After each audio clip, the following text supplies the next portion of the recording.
I wanted to work with you. Did you? Why didn't you attend Joe Philpott's funeral? I thought she was a friend of yours. Well, I wanted to. And you know old Jack Lyndon's dead too. Yeah, I know. 67 he was, and he buried him in a pauper's grave. I know, look, but I wanted to, but I've been looking for. She's left me, you know. I've only just found out where she is. Look, if I write a letter to her, will you give it to her? Say, I was wrong, you know, that if she comes back, I'll do anything. But I couldn't have the baby. Not after while that bastard Slimy's gone. We'll take the baby. You wouldn't be able to afford it. He might come back. He might have to pay something towards its keep. I wouldn't take his money. Well, look, if I write a letter saying, you know, that I was wrong, and then I'll do anything, if she comes back, would you give it to her? No, I would advise you to have nothing to do with you. You think you have done. You need to realise that you've both done wrong. I swear I never raised a hand to her. No, you've just spent all your time and your money in the alehouse without a thought for her or your son. Look, would you help me? Would you, if I write this letter, would you give it to her and say it's the best thing? I'll do anything when she comes back. I suppose so. I'll try my best.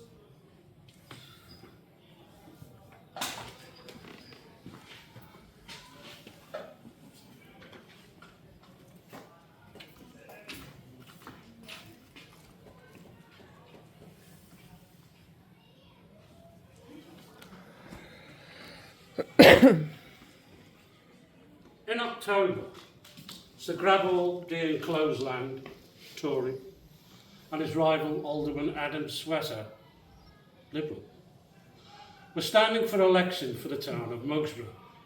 And as their two sets of supporters cheered and waved to them, such unimportant matters as unemployment and starvation were quietly forgotten. No need, they thought, to spoil their party. And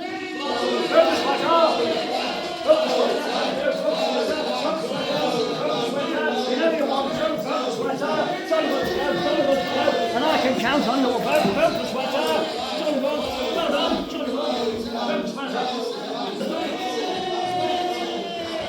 Good evening, people of Mugsborough. Mugsborough. Yes, people of Mugsborough. Excuse me, speech.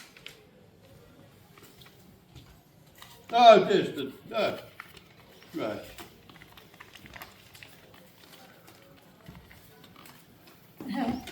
All right, it's the other side, please. Thank you.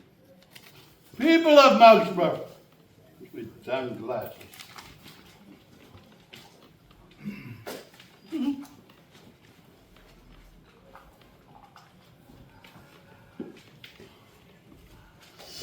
People of Mugsborough, you know me as a man who, like my ancestors before me, has always finding prosperity to this town. A town that's been in my family for 500 years, so I know we're all familiar with each other, but not that familiar. But as I look round at this sea of smiling faces, what comes into my mind? Free labour for the next 500 years. Yes. No. No. I see the good old British roast beef yeoman of old England type, who can see right through a sharp fraud like our Liberal friend here. People who want the time-honoured joining together of the aristocracy and the good old British mustard, roast beef, gravy. A friendly partnership between worker and master, what I like to call, you scratch my back and I'll be in Scotland to fight. The only one who'll get anything out of this is you, but you know the house sorted. Yes, I know. But at one of the many meetings, not one has not come near me, doffed his cap and said, "You're one of us, Sir Gravel, and today it is my pleasure to open this building as a monument and a safe place for unmarried mothers, which my family have been responsible for since 1450. Oh yes, sir. And by the way, who I am?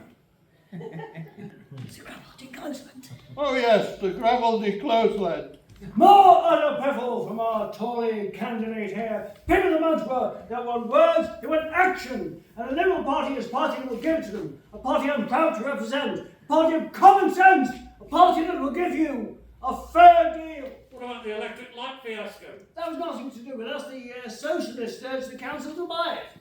Yes, I agree. All this socialism, it's a Fraud. fraud. Not when there's rumours of telegram tampering.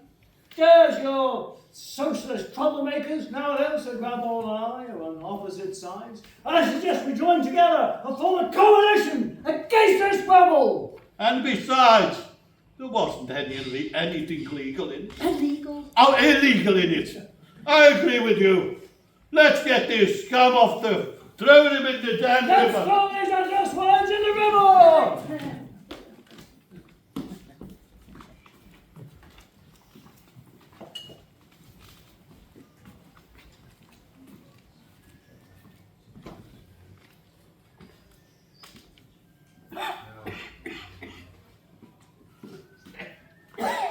Do you know, just saying, remember that socialist guy we used to do? Yeah. I saw him standing at a van, and he was handing out. You need to see a doctor. I'll be alright, just give me a minute. You've been like this since I came here. I'm alright. I got a ticket from the office that we paying to go to the hospital. What did they say? Give me some medicine that was expensive and bloody useless. That's not what you need, medicine. You need decent food and proper housing. Yeah, along with millions of others. The thing is, You're leaving. how did you know? I've seen it in your face for weeks. You must have guessed that I didn't work for Rushton's because I needed to. I wanted to see how the majority lived. Yeah, I thought it was something like that. My father's a wealthy man. He doesn't agree with my opinions, but he doesn't stop me either. I'm going to pass Christmas with the family, but in the summer I'm going to fit out a van and we'll flood the town with leaflets. I was hoping we could spread the word. Yeah, I've been some placards and stuff to advertise. Now I know we'll do well. See you in the spring. Yeah, I'll be waiting. Oh.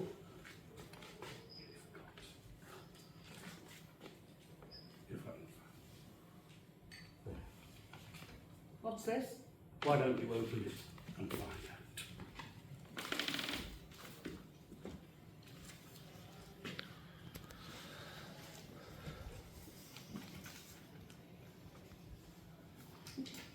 Dear Frank, enclosed you'll find 2 banknotes, one for £10, the other for 5.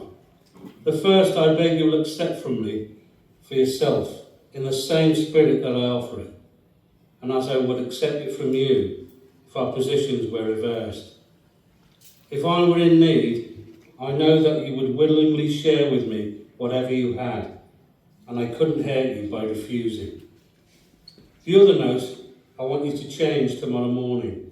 Give £3 of it to Mrs. Linden and the remainder to Bert White's mother. Wishing you all a happy Christmas and hoping to find you well and eager for the fray when I come back in the spring. Yours for the cause, George Barrington. A little while later I heard the whistle of the locomotive on the brightly polished rails. I saw someone leaning out the window and I knew it was Barrington. In the summer we'd all resume our battle with this atrocious system. But he also knew well that the battle which would be fought would be paved with so many storms.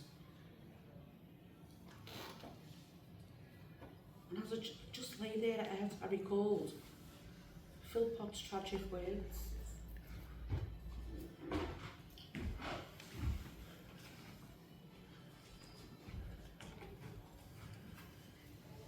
That's the whole of my life down there.